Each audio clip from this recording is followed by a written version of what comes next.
খালেদা জিয়ার হাতের উপর দিয়ে আমার রাজনীতি শুরু। আমার 32 বছর বয়সে আপনারা এমপি বানাইছেন, একবার বানান নাই, দুইবার বানাইছেন। আমি কতটুকু করতে পারি, কতটুকু আপনাদের পাশে থাকি, কাজ কাম করতে পারি, এটা আপনারা খুব ভালো করে জানেন।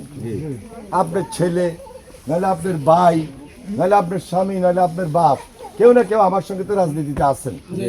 এই বাড়ির 155 বা 60 জন শুধু ভোটারে আছে।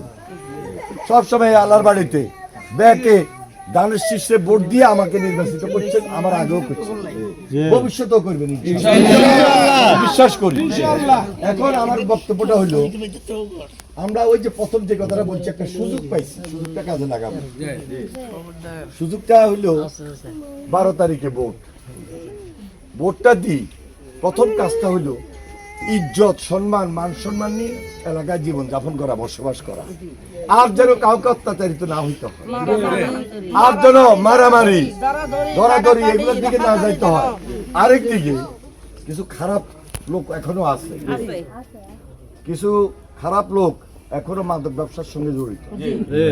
আমি একটু আগে যেখানে যাই ওখানে বলি, আমার মা বোনদের উঠান বৈঠকে আমি বলছি, এটা আমার জন্য চ্যালেঞ্জ। মাদক মুক্ত লক্ষ্মীপুর, এটা করবো, কিভাবে করবো? এটা একটা সামাজিক আন্দোলন, আমি একা পারবো না। আপনাদের সবাই যদি একটা আওয়াজ তোলেন, মাদক লক্ষ্মীপুরে থাকতে পারবে না ইনশাআল্লাহ। আর যারা এগুলো লম্বা লম্বা কথা বলবে স্ক্রিনের তাই, এদের চাকরি বাকরি, ব্যবসা বাণিজ্য এলাকায় কেউ কিছু করতে পারবে না।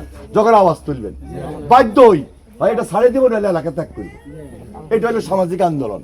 এই আন্দোলনের নেতৃত্ব আমি আপনাদের সঙ্গে তাকে দিতে চাই। কারণ মাদক ব্যাধি, অত্যাচার, নির্যাতন, ডাকাইতি, চুরি, রাজধানী ইত্যাদি সবকিছু মাদক। সুতরাং এক মাদক মুক্ত করে দিলে সমাজের শান্তি, আর কিছু দরকার নেই। চাওয়াবার কি আছে? এখন তো চাওয়াবার কিছু নেই। এত ত্যাগ স্বীকার করলাম, 17 বছর, বছরের পর বছর জেলে ছিলাম, লড়াই করছি, সংগ্রাম করছি, মাথারও তো করি নাই। তাহলে এখন আর ত্যাগ স্বীকার তো করতে করতে এখানে আসছি। আর চাওয়াবার কি? চাওয়াবার হলো শুধু সুন্দরভাবে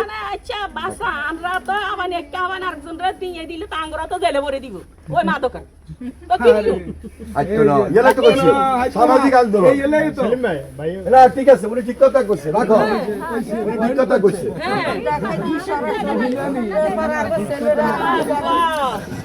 এখন কথা ঠিকই করছে। এখন